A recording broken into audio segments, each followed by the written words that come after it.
नमस्कार, एएसबी के नए अपडेट के साथ मैं हूं रूपचंद्र झा। इस समय किशनगंज से एक खबर निकल के सामने आई है। वहां के जिलाध्यक्ष रंजीत कुमार गणेश के नेतृत्व में एक शिष्टमंडल के द्वारा विधायक जनाब मुजाहिद आलम को एक मांग पत्र सौंपा गया है। साथ ही जजमेंट की कॉपी भी दी गई है। पूर्व में जब उनसे मिला गया था तो उन्होंने न्यायालय से जुड़े हुए मामले की कॉपी देने को कहा था। इसी संदर्भ में मुजाहिद आलम जी जो विधायक है इस समय क्या कहते हैं, आप खुद सुनिए। घूमिए, एक भी गली कहीं मिल जाएगा खराब तो बोलिएगा, लेकिन और दूसरा विधानसभा क्षेत्र में जाते हैं तो बहुत तरह का दिक्कत का सामना करना पड़ता है। हम देख लेंगे इसको, हम अभी तो पढ़ने जा रहे हैं। आपका जो दिए थे मेरा फाइल अभी बैग में रखवा, पहले वाला और आया था ना शिक्षक लोगों का अभी आए थे, इंदिरा आवास सहायक अभी गए वार्ड वाले का सर कल्याण क्या खास करके वो पहले से लगा होता, उस पर विधानसभा क्वेश्चन भी हुआ था। अभी फाइल बड़ा है खास करके पहले से वो जिला अध्यक्ष मेरे क्षेत्र का वो हर दिन एक हमरे सामने पटना उठना एएसपी के सक्रिय साथियों में से एक मनोज वर्मा जी का इन दिनों वीडियो वायरल किया जा रहा है और उस वीडियो में वो एएसपी से जुड़े हुए प्रश्नों का जवाब दे रहे हैं। हालांकि इस इंटरव्यू को मैं नहीं ले रहा हूं, फिर भी चूंकि उनके जवाब आप लोगों को सुनना चाहिए था, इसलिए मैं इसे अपने चैनल के माध्यम से प्रकाशित कर रहा हूं। मैं बहुत जल्द मनोज कुमार वर्मा जी का एक इंटरव्यू लूंगा और उसका प्रकाशन अपने यूट्यूब चैनल पर करूंगा। आप उसको बहुत जल्द देख सकते हैं। तो चलिए शुरू करते हैं कि मनोज वर्मा जी क्या कहते हैं। आप कौन हैं, अपना परिचय दें। नमस्कार, मैं मनोज वर्मा एक सांख्यिकी स्वयंसेवक हूँ। मनोज वर्मा जी, हमारे बहुत सारे सवाल हैं जो एएसबी से जुड़े हैं। कृपया कर एक एक कर सवालों का जवाब आप दें। मेरा पहला सवाल है, एएसबी की अभी क्या स्थिति है और आप उस पर क्या कहना चाहते हैं? भाइयों, मैं आपको पहले भी बोला हूँ और पहले भी बताया हूँ कि हम लोगों का काम, एएसबी बंधुओं का काम हुआ नहीं, हो चुका है और इस बात पर मैं अडिग हूँ और उनसे ये कहना चाहता हूँ कि आप धैर्य रखें। कुछ परिस्थितियाँ ऐसी उत्पन्न होगी कि जिसके कारण ये देर से देर होता चला जा रहा है, लेकिन आपका काम होगा, हर हाल में होगा और इसी चुनाव से पहले होगा। चलिए, मेरा दूसरा सवाल है, आपने एएसबी के प्रदेश नेतृत्व के होते हुए भी आगे बढ़ने का स्वयं निश्चय क्यों किया? मैं प्रदेश नेतृत्व के साथ कंधे से कंधे जोड़कर काम कर रहा था, लेकिन वहाँ से गलत जानकारियाँ मुझे मिली।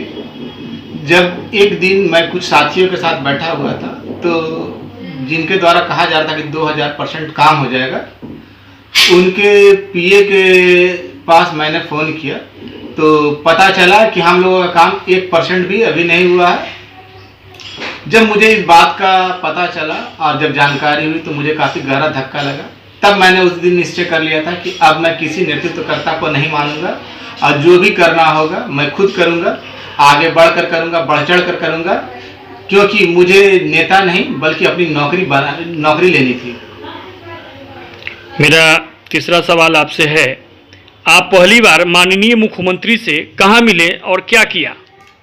मैं माननीय मुख्यमंत्री महोदय से पहली बार अपने प्रखंड के बैकटपुर मंदिर में अपने प्रखंड के सांख्यिकी भाइयों तथा बगल के प्रखंड के फतुहा प्रखंड के कुछ सांख्यिकी भाइयों के साथ मुख्यमंत्री जी से पहली बार मिला और वहाँ उन्हें आवेदन देने का काम किया। सबसे हंसी इस बात पर आती है कि उस दिन एक नहीं, मुख्यमंत्री को हमारे आवेदन के 8 प्रति मिले और उन 8 प्रतियों को मुख्यमंत्री महोदय ने बारी बारी से पढ़ा।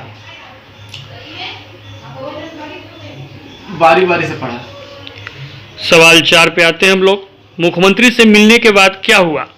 मुख्यमंत्री महोदय से मिलने के बाद मेरे मोबाइल पे एक मैसेज आया, उसके बाद फ़ोन आया कि आप सचिवालय से संपर्क करें, मुख्यमंत्री सचिवालय से संपर्क करें। वहाँ गया तो मुझसे एक आवेदन पत्र के साथ साथ CWJC और LPA की फाइलें की मांग की गई कि आवेदन पत्र के साथ एक CWJC और LPA की फाइल मुख्यमंत्री सचिवालय में और एक कॉपी आप मुख्यमंत्री विभाग को दे दिया जाए, जो मैं मैं कुछ दोस्तों के साथ जाकर दिया भी, जिसकी वीडियो भी उस समय मैंने बनाई थी।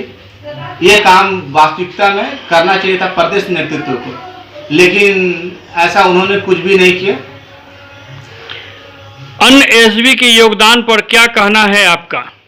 मैं तहे दिल से अन्य एएसबी भाइयों का शुक्रिया अदा करता हूं कि वे लोग जो अलग अलग जिलों में, प्रखंडों में या क्षेत्रों में माननीय मुख्यमंत्री महोदय, अन्य मंत्रियों, जिलाध्यक्षों, विधायकों और अन्य पदाधिकारियों से मिलने का जो काम किया, वो हमारे संघ के लिए संजीवनी का काम किया। इससे माननीय मुख्यमंत्री तथा उनके मंत्रिमंडल के सदस्यों को यह लगा कि यह संघ काफी जागरूक है और अपनी गलतियों से शर्मिंदा है और इसका काम किया जाना चाहिए।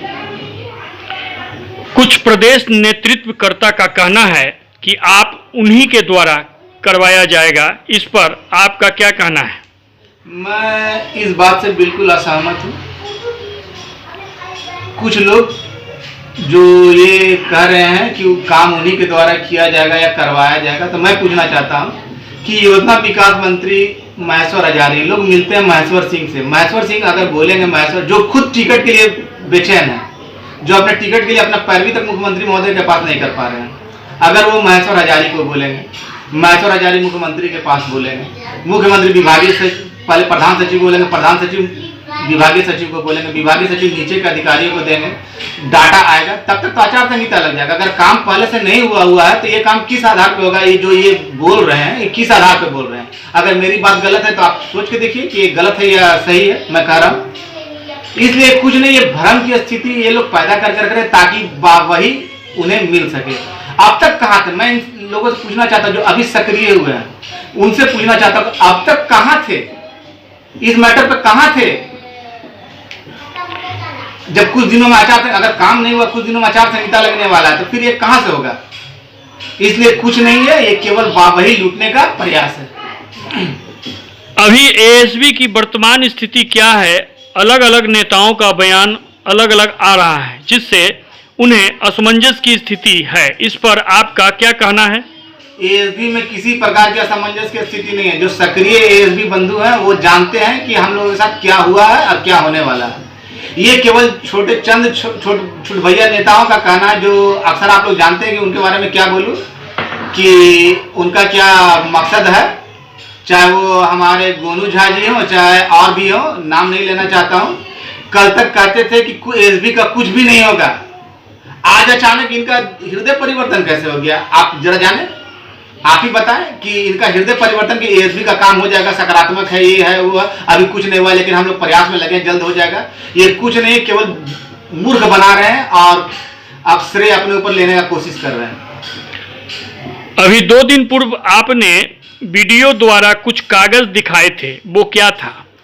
मैं वीडियो द्वारा वो कागज लोगों अक्सर है, लोग मुझे फेसबुक पे या व्हाट्सएप पे, जो फेसबुकीय व्हाट्सएपीय दोस्त हैं, जो व्हाट्सएपीय मित्र हैं, वो लोग कमेंट करते थे कि क्या आधार है, क्या आधार है, क्या आधार है, जो मनोज जी आप बोल रहे हैं, मनोज जी आप बोल रहे हैं। तो मैंने उन्हें दिखाया था कि जो LPA और CWJC की फाइलें मुझसे मांगी गई थी, जिनका लिस्ट मुझसे मांगा गया था, जिसमें सारा उल्लेख है, वो उसमें वही आपका आधार है, जिसके आधार पर ये मैं बोल रहा हूँ कि काम हुआ है और काम हुआ नहीं, हो चुका है।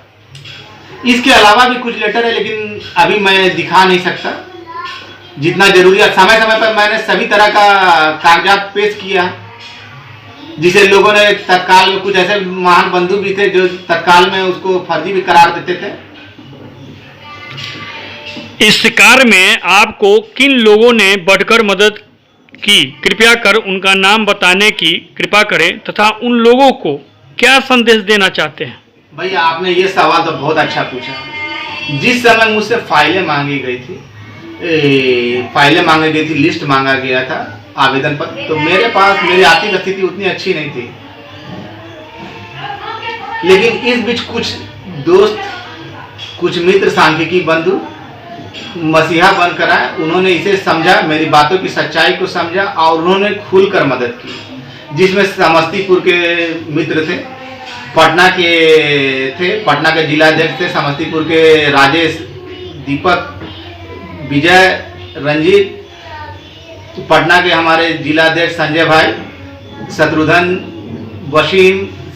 इसमें सबसे बड़ा योगदान शंकर का मानता हूँ, शंकर का। उन्होंने मुझे वित्तीय रूप से काफ़ी मदद की समय समय पे। इसके अलावा मुजफ्फरपुर के अजितेश है, रोहित के दरभंगा के हैं, विद्याशंकर हैं, और इसके अलावा विश्वजीत जी हैं, और कुमुद है, मंजीत है,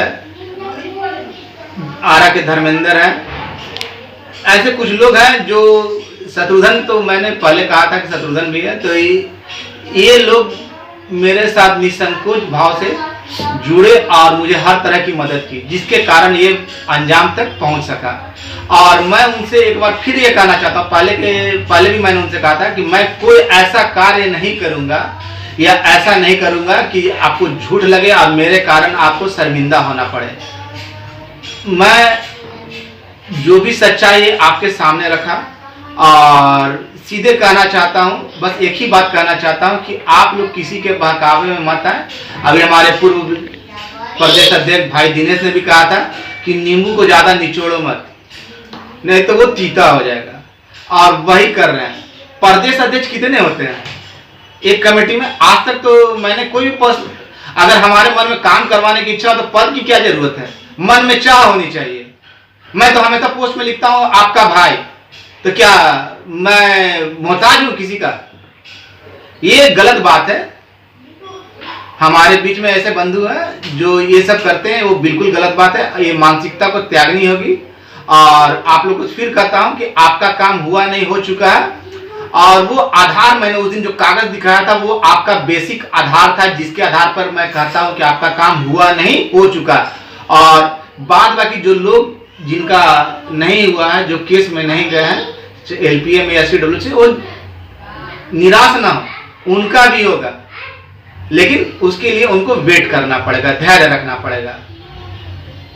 भाइयों, ये कार्य मुख्यमंत्री जी का है कि कब करना है, उनसे बेहतर कोई नहीं जानता। और जब भी होने का रहता है तो कुछ ना कुछ ऐसी आपदा आ जाती है जिसके कारण वो रुक जाता है।